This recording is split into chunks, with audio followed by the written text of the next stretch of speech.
19 ਸਾਲ ਦਾ ਸੀ, ਚੰਗਾ ਖਿਡਾਰੀ ਸੀ, ਪਰ ਨਸ਼ਾ ਜਿੱਤ ਗਿਆ। ਤਰਸੇਮ ਸਿਆ ਇਸ ਅੱਗ ਦਾ ਸੇਕ ਤਾਂ ਘਰ ਘਰ ਪਹੁੰਚਿਆ, ਪਰ ਬਸ ਹੁਣ ਹੋਰ ਨਹੀਂ। ਪੰਜਾਬ ਸਰਕਾਰ ਨੇ ਨਸ਼ਿਆਂ ਦੇ ਵਿਰੁੱਧ ਇੱਕ ਸਖਤ ਮੁਹਿੰਮ ਚਲਾਈ ਹੈ ਤੇ ਅਸੀਂ ਸਾਰਿਆਂ ਨੇ ਇਹਨਾਂ ਦਾ ਸਾਥ ਦੇਣਾ ਕਿ ਅੱਜ ਤੋਂ ਬਾਅਦ ਨਾ ਇਸ ਪਿੰਡ ਵਿੱਚ ਨਸ਼ਾ ਵਿਕੂਗਾ ਤੇ ਨਾ ਹੀ ਕਿਸੇ ਨਸ਼ਾ ਵੇਚਣ ਵਾਲੇ ਨੂੰ ਇੱਥੇ ਵੜਨ ਦਿੱਤਾ ਜਾਊ। ਜਿਹੜੇ ਨਸ਼ੇ ਵਿੱਚ ਫਸੇ ਹੋਏ ਨੇ ਉਹਨਾਂ ਨੂੰ ਨਸ਼ਾ ਮੁਕਤੀ ਕੇਂਦਰ ਵਿੱਚ ਭਰਤੀ ਕਰਾਵਾਂਗੇ। ਕੋਈ ਵੀ ਨਸ਼ਾ ਤਸਕਰ ਦੀ ਜ਼ਮਾਨਤ ਨਹੀਂ ਕਰਾਏਗਾ। ਵਾਅਦਾ ਕਰੋ, ਅਸੀਂ ਆਪਣੇ ਪਿੰਡ ਨੂੰ, ਆਪਣੇ ਪੰਜਾਬ ਨੂੰ ਨਸ਼ਾ ਮੁਕਤ ਕਰਕੇ ਰਹਾਂਗੇ।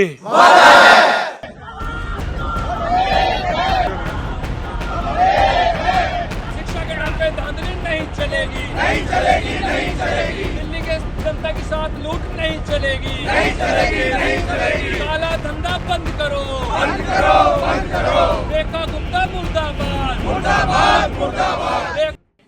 कल दिल्ली विधानसभा के मॉनसून सेशन के पहले दिन देखा गया कि Delhi school fee regulation bill विधानसभा में रखा गया, जिसको लेकर देखा गया कि विरोधी आम आदमी पार्टी ने विधानसभा में धरना प्रदर्शन किया। और आज उसके बाद यहाँ पर दिल्ली विधानसभा के पास की तस्वीरें मैं आपको दिखाना चाहूंगा, जहाँ आप देख सकते हैं कि दिल्ली के विभिन्न जो स्कूलों की पेरेंट्स एसोसिएशन है, अलग अलग स्कूल्स की यहाँ पर इकट्ठी हुई हैं और स्कूल फी रेगुलेशन एक्ट को वापस लेने की मांग कर रही है। तो उनसे बातचीत कर जानना चाहेंगे उनकी बड़ी मांगे क्या है। सर, कल देखा गया कि स्कूल फी रेगुलेशन जो बिल है वो विधानसभा में रखा गया। सरकार इसको कह रही है कि क्रांति है, 3 लेयर बनाई गई है जो पेरेंट्स बातचीत करेंगे डायरेक्टरेट ऑफ एजुकेशन। तो क्या जरूरत आन पड़ी पेरेंट्स को आज विधानसभा का? सर, पहले तो मैं आपको बताता हूँ, ये जो बिल है जिसको सरकार इतना बखान कर रही है कि बहुत अच्छा बिल है, ये बिल बिल्कुल स्क्रैप है। इस बिल को अभिभावक से डिस्कस नहीं किया गया, इस बिल के ऊपर कोई संज्ञान नहीं लिया गया। ये जिसने भी बिल बनाया है उसने एक कमरे में बैठ के बिना किसी से सलाह किए बिल बनाया है। अगर ये बिल इस तरीके से आगे भी बनते रहेंगे तो पेरेंट्स क्या, हर आदमी सड़क पे आने पे मजबूर हो जाएगा। इस बिल में इतने सारे प्रावधान हैं, इतनी सारी चीजें हैं। आप देखिए ये बिल क्या कहता है, ये बिल कहता है कि जी हमारे पास आप अगर आज कोई कंप्लेंट करनी है तो एक पेरेंट भी कंप्लेंट कर सकता है। ये पेरेंट ये कहता है कि जी 15% पेरेंट एक साथ आओ तब आपकी कंप्लेंट सुनी जाएगी। अरे भाई, एक स्कूल से अगर 4000 बच्चा है तो 650 बच्चा, 650 पेरेंट कहाँ से इकट्ठा करके लाएंगे। फिर ये लोग कहते हैं कि सिविल कोर्ट की पावर खत्म कर दी। फिर ये कहते हैं कि भाई साहब आप लोग डायरेक्टली और इनडायरेक्टली, इसकी डेफिनेशन नहीं बताई जा रही।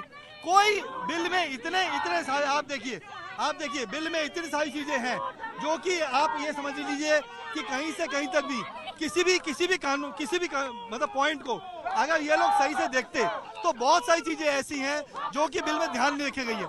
हमारी सरकार से एक ही मांग है, इस बिल को खारिज करो तुरंत प्रभाव से और अभिभावक को बातचीत के लिए बुलाया जाए, समझा जाए कि क्या सही कानून लाया जाए, क्योंकि हम मेजर स्टेक होल्डर हैं।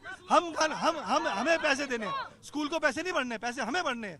तो हम क्यों इस बिल का पार्ट बने, क्यों हम ये कहें कि भाई साहब हम ये गलत कानून पास हो, ये काला कानून है, इसको सरकार को वापस लेना होगा।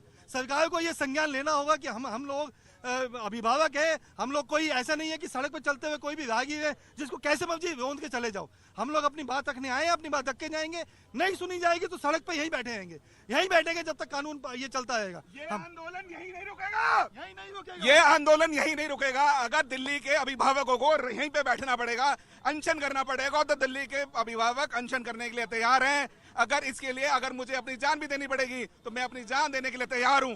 आज मैं दिल्ली के अपने सभी अभिभावकों से बोलना चाहता हूं, कृपया अपने कंफर्ट जोन से बाहर आएं और बाहर आकर के इस कानून का कड़ा विरोध करें। किस कारण से सरकार को किसने अनुमति दी कि आप 15% का ये क्लॉज डालें? ये क्लॉज क्या कहता है? ये क्लॉज ये कहता है कि आप हमारे हकों को छीनोगे। मेरा संविधान मुझे क्या हक देता है? इस सरकार को मैंने चुना पिछले 25 सालों से, जब से मुझे मेरा वोटिंग राइट मिला मैंने भारतीय जनता पार्टी को वोट किया, इररिस्पेक्टिव ऑफ एनीथिंग। बट इस सरकार ने मुझे क्या दिया?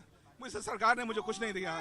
ठीक है, तो मेरी सरकार से उम्मीदें बिल्कुल खत्म होती जा रही हैं। आप क्या कहना चाहेंगी, क्या मांगे आपकी? हमारी मांग यही है कि ये बिल वापस होना चाहिए। इसे कम से कम 30 दिन के लिए पेरेंट्स की कंसल्टेशन के लिए रखना चाहिए, उसके बाद ये पास करते ना।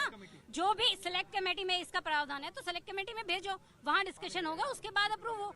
और जो इसमें ऑडिट का प्रावधान खत्म कर दिया गया है वो पेरेंट्स के बिल्कुल अगेंस्ट जा रहा है। 15% वाला क्लोज भी पेरेंट्स के अगेंस्ट है। तो ये बिल सरकार ने क्या स्कूलों को फायदा देने के लिए बनाया है या पेरेंट्स की वो जेब काटने के लिए?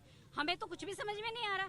आप ये देखिए कि जो स्कूल लैंड क्लोज के थे, जो सरकार से जमीन लेके बनाए गए थे, अब तक उन्हें परमिशन लेनी पड़ती थी सरकार से, यानी डीओई से, लेकिन इसके बाद उन्हें कोई परमिशन की जरूरत नहीं पड़ेगी। इसका मतलब यही है सरकार स्कूलों से मिली हुई है और सिविल कोर्ट्स में इन मामलों को, फीस से रिलेटेड जो भी मामले हों, सुनने के लिए इस कानून में बंद करने की प्रावधान दिए गए हैं। ऐसा कैसे कर सकती है सरकार हमारे साथ? हम पेरेंट्स हैं, हमें कोई शिकायत है तो हमें हक है, जहाँ जाए जिसका मन चाहे वो कर सकता है ना। हमें ऑडिट का तो सबसे ही मुश्किल कर दिया है। उसके बिना सरप्लस में क्या है क्या नहीं है, किसी स्कूल के पास क्या फंड है, किसी को कैसे पता चलेगा? बड़ी परेशानी हो रही है, सड़कों पे उतरना पड़ा है हमें। मैं आपको एक मैसेज दिखाता हूँ, ये मैसेज देखिए। सेम टाइम पे आज बीजेपी ने ये आह्वान किया है कि उनके सारे मंडल अध्यक्ष सब लोग यहाँ पे इकट्ठे हों और इकट्ठे होके धन्यवाद रैली निकालें।